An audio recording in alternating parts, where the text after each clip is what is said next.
You're sitting in China, we're in Israel, and we're hearing birds from Africa. Oh. That might be from us or outside. Oh, really? Okay, even better. Birds from Israel. Oh, from Israel, from Jerusalem, right? No, they're out in the desert. Oh, in the desert. Okay. And they are serving in the IDF? Yes, we serve in the IDF. Oh, nice. I used to work at the Israeli Chamber of Commerce in China. So almost every colleague of mine, they serve in the army. And every time I will ask which department were you in? Although I have no idea of the different departments. So you see this lady in the Israeli army uniform? Yeah. This is Anya. This is Anya. Hi, I'm Anya, and this is my friend Abigail. Hi. We're both in the IDF. Yeah, so I thought this would be a chance, since you are sending email to each other, this could be a nice chance for you to meet each other. Yeah, that's Anya. Great Anya. You're the one talking. Nice to finally see you, not through email. Shalom. Happy to see you. Hello. So Anya, would you like to say something a little bit? So me and Abigail, we both got drafted on the same day to the same unit. We went through 8 months of training, 4 of preparatory training, and then another 4 of advanced training. And now we got drafted after the training into the West Bank border on Gaza. We work with drones, with combat intelligence. It's a very interesting job. And yeah, I think we're very proud to serve in the IDF. Many emails to people that are in charge of many volunteer organizations that send out people after their service or instead of their service to Tanzania, to Kenya, to go to many different countries all over Africa. And many volunteer programs all over the world are on hold at the moment because of the corona. So I'm still waiting back for a few answers from some that I've seen. They still fly people out and they're still working as usual. And hopefully it'll be able to collaborate with them and organize something. Yeah. It's okay. Yeah, it's okay. Fingers crossed though. Fingers crossed. Actually, I like to put fingers in like a Magen David instead, you know? Exactly. Well, okay, Anya, thank you very much. I won't keep you. I know you guys are busy doing stuff that you're not allowed to talk about. So, Thank you all. Okay, bye. Good Dalia. Good luck and shalom. Thank you. All right. All right. So you hear me, everybody? All right. So, yes. Whoa. That was a big yes. Whoa. Okay. So the class today is supposed to be talking about the idea of fear, the idea of being afraid, and how everything in creation is created for good. And therefore, how can something like fear actually be something which can be very good or something which can be elevated? Now, it's interesting because in English, the word fear has in it the word ear, like the word to hear. That for some reason in English, fear can be associated with listening. But in the holy language, in Lashon HaKodesh, in Hebrew, the word fear is actually connected to seeing, because the word is ireh, which is the same word as the word ro'eh. Ro'eh means to see, and therefore the association of fear and seeing becomes the same thing. Now, on a very simple level, if you look out your window and you see a whole bunch of tanks coming at you, you're going to get really afraid. So, your eye sees something and you get afraid by what you see. That's very natural. And if you remember, we had a class a couple of weeks ago where we talked about a person can be afraid even if they don't see with their eyes. I hope you remember that. We talked about where the angel that sits above us, it can see. And we talked about how to deal with that kind of fear. But it's always some kind of seeing that has to do with some sort of a relationship to fear. But as we will understand, really the level of seeing that's a healthy fear is not really seeing with these eyes, it's seeing with these all three eyes. It's seeing, which is the third eye for a Jew, is the tefillin that sits on the head. This is like a third eye. It opens up and removes the physical world to allow you to see inside the spiritual world. Now let's talk for a minute about the problem of seeing. Let's say you're walking down the street and you see somebody with a big knife and he's running after somebody looking like he wants to stab that person. So what do you see?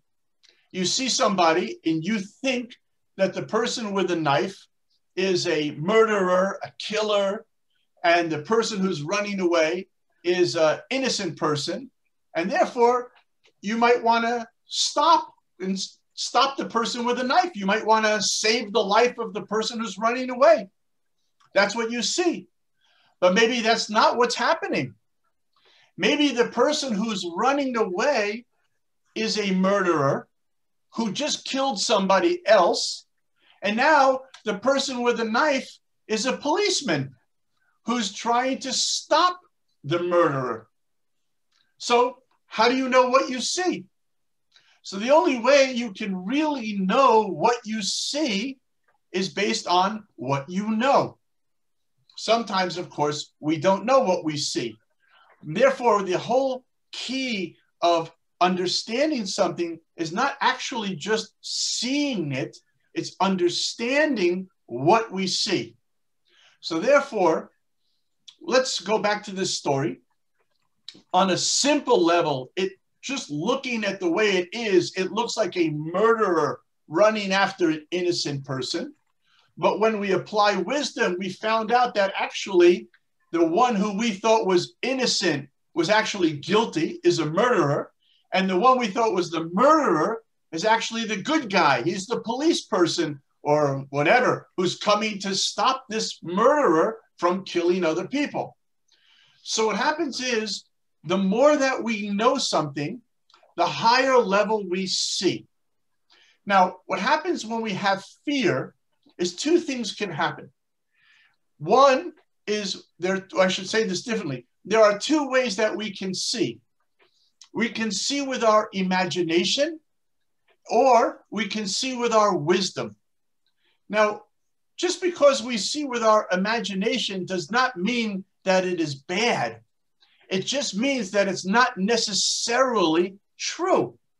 For example, when you dream at night, you see things. At that moment when you are in your dream, you think that what you see is 100% real. But when you wake up, you say, wow, it was only a dream. It wasn't real at all, even though at that moment you thought it was really real. So this is called seeing with imagination. But when you see something which is really real, then it is real even if you wake up, so to speak. In other words, if it's really real, it's real regardless as to how you imagine or perceive something to be. So you can see something with your imagination, which may or may not be real, or you can see something with wisdom, which is real regardless of how you understand. I'll show you, there's a very interesting story about this. In the 1800s, there was a very famous rabbi in the town of Dubno in Europe, and he was known as the Maggid of Dubno. Maggid means the speaker of this town of Dubno, but he was a genius. And he was so smart that anything he wanted to teach, he could use the perfect analogy, metaphor. He would say, that idea is this metaphor, and it would be exact. And through the metaphor, people would be able to understand the idea. So they asked him, they said to him, how is it that you are always able to hit the metaphor perfectly? And he said, because what I do is I take an arrow and I shoot the arrow at the tree. And after the arrow goes in the tree, I go over and I paint the bullseye, right? So we paint the bullseye and then we try to shoot the arrow and we miss or we hit. But he shoots the arrow first and then he paints the bullseye. So since he paints the bullseye after he shoots the arrow, he always gets the bullseye, the middle of the target, perfect every time. Now, on a simple level, it sounds like a kind of a silly answer, right? It sounds like a game. Instead of putting up the target, he first shoots the arrow and then he puts up the target. So obviously a man of this genius would not be saying something which is silly. We have to be able to go and understand it much deeper. So this is what he's teaching us. Many times we see something and we try to see if we can figure out our understanding of it. In other words, the shooting of the arrow is like a thought. When you have a thought, it comes out of your head like an arrow. So you see something and you shoot at it. So what does that mean, you shoot at it? What does it mean that you think about it? It means that you are coming to this from your world. And therefore, if you're trying to understand something always from your world, you're going to miss. A lot of times you will miss. However, if you don't do that, if first you try to step out of your world and see what this actually is, then you will find that you will be able to connect to it every single time as it really is. So therefore, wisdom, or if I may, da'at, as we call it in Hebrew, wisdom is a double-edged sword. It can be a very, very dangerous sword because a person can become so wise that they can actually become very foolish because they rely on their own wisdom. Or wisdom can be an amazing tool that can open up the secret of everything. And how do you use it as a tool? By being humble. A humble person will start with the assumption of, I do not know. An arrogant person will start with the assumption like, I know everything. In fact, there's even, according to our tradition, what you may know as the Psalm or the Tehillim, we call them, the Psalms of King David, the book of King David, who wrote all of the poems. Actually, King David did not write all of the poems. King David only put the book together, and most of those are written by him. But there are some that were way before him. In fact, there's even one song that was written by Adam, from Adam and Eve. The oldest song in the history of the human being was written by Adam, and it's called the Song of Sabbath, the Song of Shabbat. Yom Shel Shabbat, Shir Shel Yom Shabbat was written by Adam. And in that song, he has one passage that says that the fool does not understand this. Those are the words. Aksir lo mivin et zot. That's how we say it in Hebrew. The fool does not understand this. Now, the simple level of what does it mean the fool does not understand means that the fool is somebody who thinks he understands, but he doesn't really understand. He doesn't go deep. He doesn't get beneath the surface to see what's really happening. However, it was also explained on another way. The fool doesn't understand this means that a fool is somebody you know what? I understand everything, just not this thing. This is the one thing I don't understand. But otherwise, I understand everything. That's the fool. So the fool is somebody who thinks he is very wise, whereas the wise person thinks that he is a fool and doesn't know anything. So the really wise person will tell you, I don't know anything. And the fool will tell you, I know a lot. Because a very wise person is somebody who knows how to see. And what does such a person who is wise see? That person means that type of wisdom means that they are somebody who is able to realize that we are living in an infinite world. So how can a person ever see something to the end of infinity?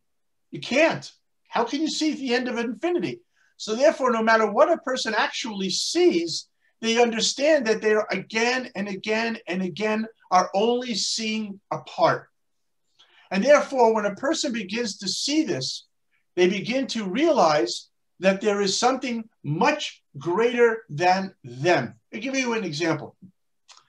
I know that maybe except for myself, I'm the only one from the United States, although I'm much happier to say that for the last 40 plus years, I'm from Jerusalem. But in America, there's a place called the Grand Canyon. It's out in the West, it's in the desert. And what happens is when you get there, you are overwhelmed. When you suddenly walk to the edge of the Grand Canyon, two things happen at the same time. You go, wow, because it is so big. And at the same time, you go, wow, because you realize how small you are. So at the same time, you realize that you are really in front of something very big, is the same time you realize just exactly how small you are. It's the same thing, because you see what is really there, not what you imagine. So therefore, people who have no idea of God think that people who are afraid of God are foolish, because it's like, what are you afraid of? There is no God. Okay, so if there's no God, it's no more being afraid of God, which there is no God, than there is being afraid of your dreams, which is also not real. On the other hand, for a person who's actually come to begin to see God, so then that awareness of wow makes the person feel very small, makes the person become very humble, because now they are seeing what is really happening. The most important thing of creation is in the head, in the human mind. And here is the mystery of the entire universe. And all you need to do is open up what you already have. You know, today they say that human beings only use a little piece of their brain. I don't know, but in the brain is the secret to all life, all creation. Everything in the universe is in the brain. It's just a question of being able to get in there. So in science, there are two levels of energy. There is potential and kinetic energy. Potential energy is, I have a match. It has potential. It can become fire. But until it's fire, it's only potential. Now I strike the match and the match is burning. This is called kinetic energy because the energy is actually happening. Okay, so this is very important. There's potential, something before, and then there's kinetic, which is happening. Now watch this. Where does free will plug in? I'm driving in my car. The road ahead of me is about to go into what we call a T. I have to turn left. I have to turn right. Okay, so while I am driving, before I get here, I have free will. My free will is, will I turn left? Will I turn right? Or will I just be stupid and drive into the wall and get killed? But basically, that's my free will. What am I going to do?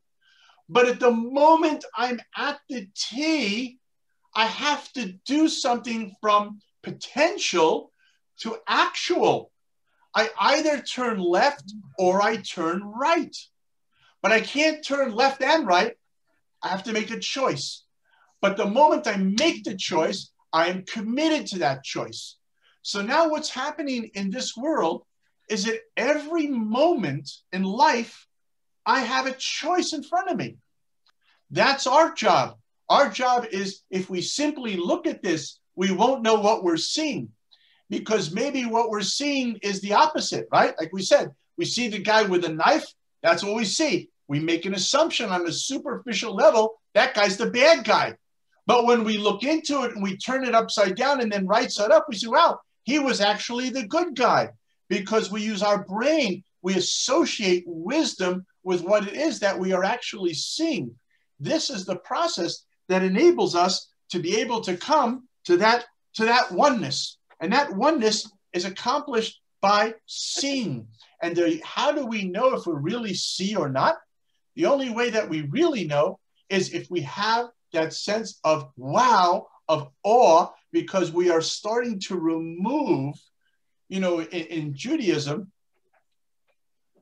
especially, or not especially, but only for the Jewish men, we have something which is called circumcision, right? The Brit Milah. Circumcision is the removal of the foreskin of the man's penis. And this idea is very deep because the sexual drive, sexual energy is another double-edged sword. Sexual energy allows us to fulfill the most sacred commandment of creation. When God put Adam and Eve in the Garden of Eden, what's the first thing he said? He didn't say go out and make money. He didn't say go out and build weapons. He didn't say go out and kill people. He said go out and make babies, make children, bring life into the world. Everything is about life. You walk past trees, all you see is life. You walk by birds, all you see is life. Everything is about life.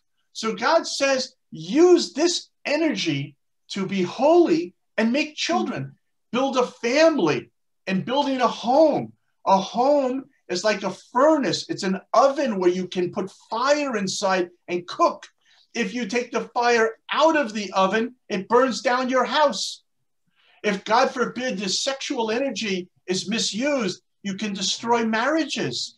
You can ruin people's lives. Everything can be burned by this energy. So this energy is a question as to how you use that energy. So that energy, therefore, is given the crown of King David. Through circumcision, a Jew says, I take this energy and I use it in the service of God.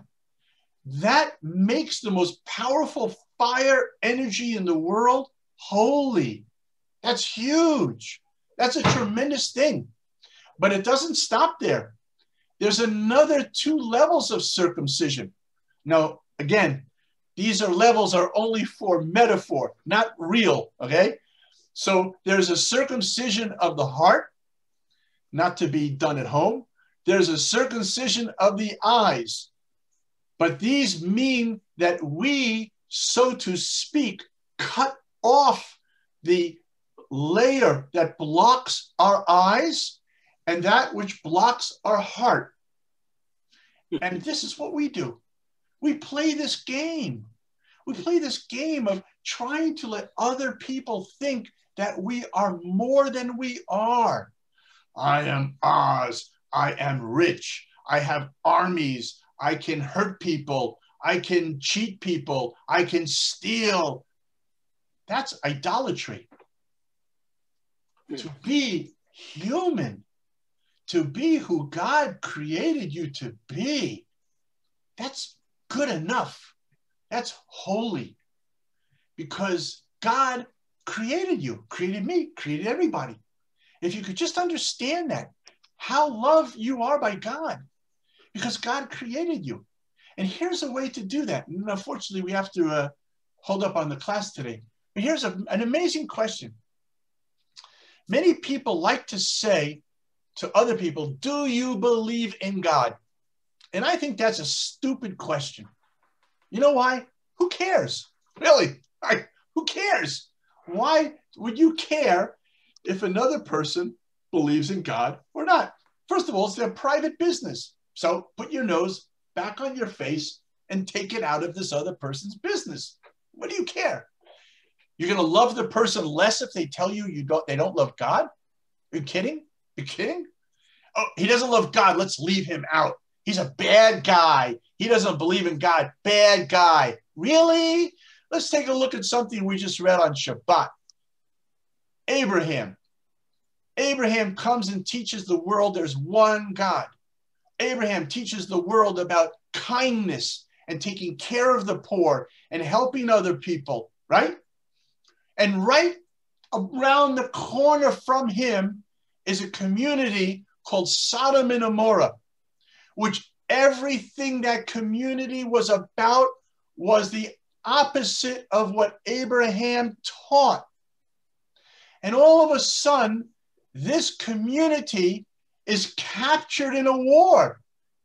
What would you do? I'll tell you what I would do. I would laugh.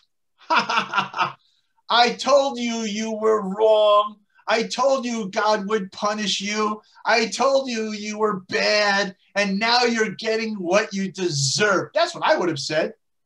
And I think I'm kind of a nice guy. Imagine somebody who wasn't even kind of a nice guy would do it. Yeah, smite him, God, kill him, right? No. Would you actually run and risk your life and organize a little teeny army and go out and save them? Abraham did, because he didn't care about if they believed in God or not. He loved them no matter what. He was not judgmental. He loved them, full stop. Why did he love them, full stop? Because he knew there's only one God. There's not one God that creates Africans and one God that creates Asians and one God that creates people in the Middle East. Well, they're not different gods up there, and each one are creating Africans and Asians and Indians, and they're fighting for market share. There's only one God who creates all of us. So therefore, all of us are holy and precious to God, full stop. And as long as a person is alive, maybe somebody will wake up and come to realize, wow, look at this amazing man, Abraham. He knows that I'm not at all a believer, and he came and saved me. Wow, Abraham, that's heavy. That's beautiful. That's touching. That's real. So here's the question. The question is not, do you believe in God?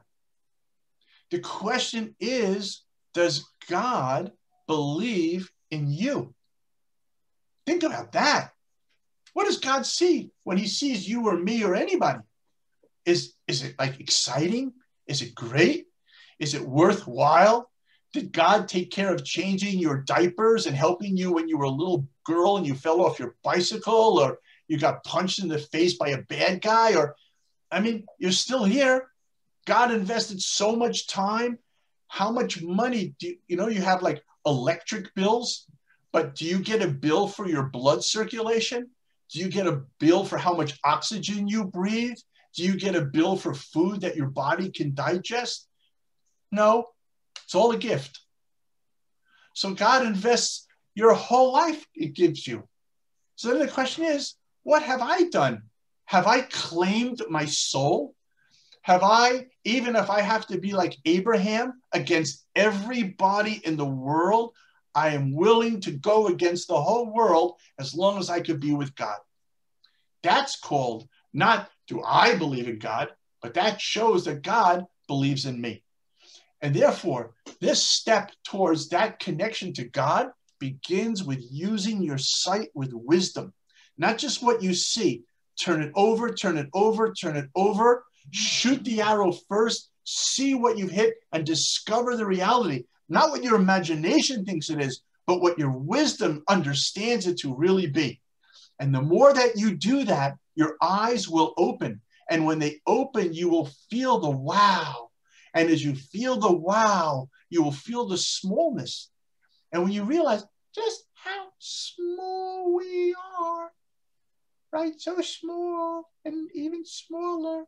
When we realize how small we are and God loves us, that brings fear of God.